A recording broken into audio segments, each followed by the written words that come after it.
जनमत घोटाला होता है।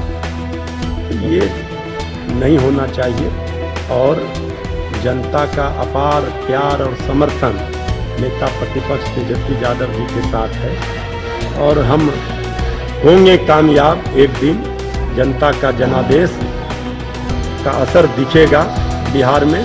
थोड़ा इंतजार कीजिए। एनडीए की नाव डगमगा रही है। अभी तो कई पूर्व विधायक आरजेडी में आ रहे हैं, वर्तमान भी आएंगे। इसी बरसात में एनडीए की नाव डूबेगी और ये सरकार जा रही है जन विरोधी, गरीब विरोधी, नौजवान विरोधी और तेजस्वी सरकार। नमस्कार, सिटी पोस्ट में आपका स्वागत है। मैं हूं आपके साथ वसीर। जीतन राम मांझी दिल्ली में मौजूद थे, जहां पर उनकी मुलाकात आज देश के गृह मंत्री अमित शाह और बिहार बीजेपी प्रभारी भूपेंद्र यादव से हुई है। उन्होंने उनके सामने ये मांग रखी है कि बिहार में दशरथ मांझी को भारत रत्न दिया जाए और भी कई सारी चर्चाएं हुई। हम बात करेंगे, हमारे साथ आरजेडी के प्रवक्ता है। सर, जीतन राम मांझी दिल्ली जाते हैं, वहाँ बीजेपी के सामने मांग रखते हैं और लौटते समय कहते हैं कि बिहार में कोऑर्डिनेशन कमेटी है। हालांकि वो मांग कर रहे थे कि बिहार में कोऑर्डिनेशन कमेटी बननी चाहिए। देखिए, आदरणीय जीतन बाबू मांझी जी की कोई मांग तो इस सरकार में सुनी नहीं जाती है। कई मांग उन्होंने किए, क्या हुआ, क्या सुनवाई हुआ, क्या कार्रवाई हुआ, तो सरकार में तवज्जो नहीं मिल रहा है। आदरणीय जीतन बाबू मांझी जी अपनी पीड़ा व्यथा लगातार सुनाते रहे हैं। पहले भी मंत्री पद मांगा, एक एमएलसी का पद मांगा, नहीं मिला। फिर वैक्सीनेशन के सर्टिफिकेट पर सवाल खड़े किए, 5,000 रुपया बेरोजगारी भत्ता देने की बात। कोई मांग सरकार में सुनी नहीं जाती। शराबबंदी पर भी उन्होंने जो बातें कही सबको पता है। आदरणीय जीतन बाबू मांझी जी को पता है कि इस सरकार के रहते जनता की हित नहीं कर सकते, तो वो चारों ओर घूम रहे हैं, जा रहे हैं। अब जो मांग वो रख रहे हैं उस पर कितना सुनवाई डबल इंजन की सरकार में होगी, ये तो संदेह के घेरे में। लेकिन जीतन बाबू मांझी जी हम लोगों के आदरणीय हैं, अभिभावक हैं। वो गए हैं दिल्ली और उनके दम पर यहाँ सरकार है। तो बीजेपी डबल इंजन की सरकार में कुछ बिहार का भला वो कर दें तो इतिहास में उनका याद रखा जाएगा। नहीं तो सारे लोग, बिहार की जनता ये देख रही है कि जीतन बाबू मांझी जी जितनी बात कहते हैं वो पूरा नहीं होता। बाकी बातों की तरह इसका भी हश्र वही हो जाएगा। इसलिए मांग पूरा करती है या नहीं करती है सरकार, ये तो देखना पड़ेगा। लेकिन अभी तक का ट्रैक रिकॉर्ड है कि आदरणीय जीतन बाबू मांझी जी के कोई मांग पर सुनवाई नहीं हुई। क्या लगता है कि बीजेपी जीतन राम मांझी से नज़दीकी बढ़ा रही है? जैसे कि जेडीयू आने वाले दिनों में लगातार जो है जीतन राम मांझी से अपनी नज़दीकी बढ़ा रही थी, लेकिन अब जो है बीजेपी जीतन राम मांझी से अपनी नज़दीकी बढ़ा रही है और चर्चाएं हैं कि राज्यसभा भेज सकते हैं यूपी से जीतन राम मांझी को।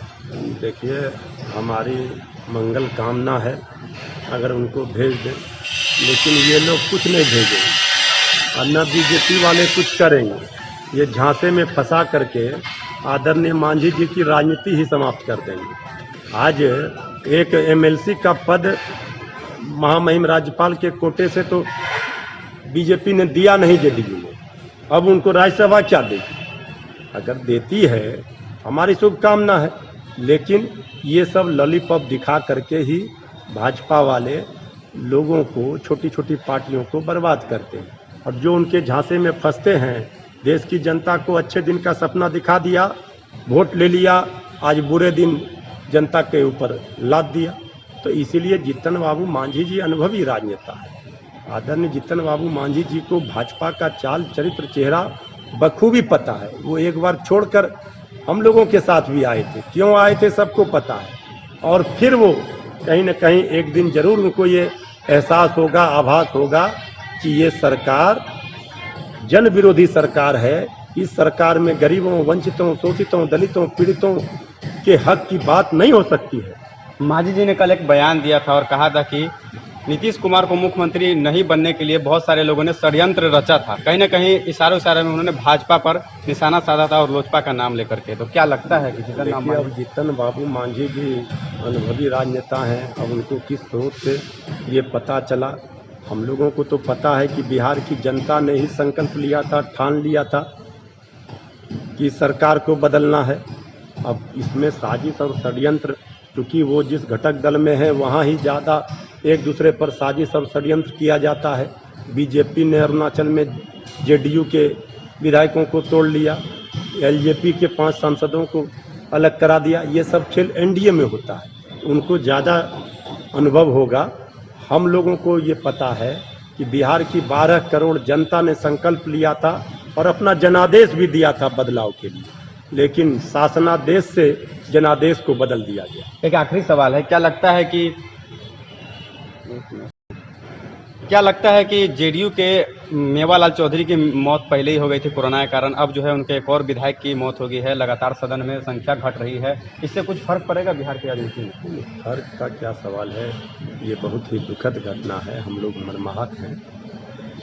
2 माननीय विधायकों की मौत के बाद मेवालाल चौधरी जी और कल जो जेडीयू के माननीय विधायक जी हजारी जी की मौत हुई है, हम श्रद्धांजलि अर्पित करते हैं पार्टी की ओर से, अपनी ओर से, कि उनकी आत्मा को शांति मिले।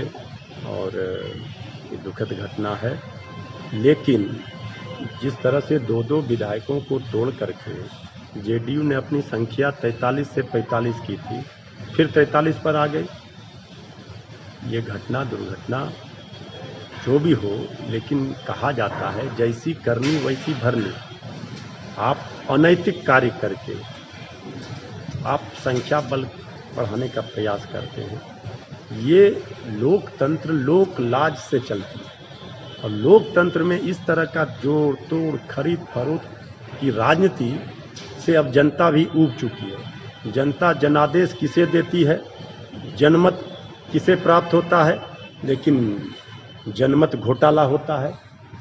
तो ये नहीं होना चाहिए। और जनता का अपार प्यार और समर्थन नेता प्रतिपक्ष तेजस्वी यादव जी के साथ है, और हम होंगे कामयाब एक दिन। जनता का जनादेश का असर दिखेगा बिहार में, थोड़ा इंतजार कीजिए। एनडीए की नाव डगमगा रही है। अभी तो कई पूर्व विधायक आरजेडी में आ रहे हैं, वर्तमान भी आएंगे। इसी बरसात में एनडीए की नाव डूबेगी, और ये सरकार जा रही है जन विरोधी, गरीब विरोधी, नौजवान विरोधी, और तेजस्वी सरकार आ रही है। तो हमारे साथ थे आरजेडी के प्रवक्ता, जिनका कहना है कि इसी बरसात में एनडीए की नैया डूबेगी, क्योंकि ये सरकार जा रही है और तेजस्वी यादव की सरकार आ रही है। साथ ही जेडीयू के एक विधायक की जो आज मृत्यु हुई है, उसको लेकर के पार्टी की तरफ से और वो अपने तरफ से शोक संवेदना व्यक्त की है, और कह रहे हैं कि जिस तरह से जेडीयू लगातार जनादेश का अपमान करती आ रही है, उनकी संख्या बल जो है अपने आप कम हो रही है। अगर आपको यह वीडियो अच्छे लगे तो इसको ज़्यादा शेयर करें, लाइक करें, फॉलो करें। धन्यवाद।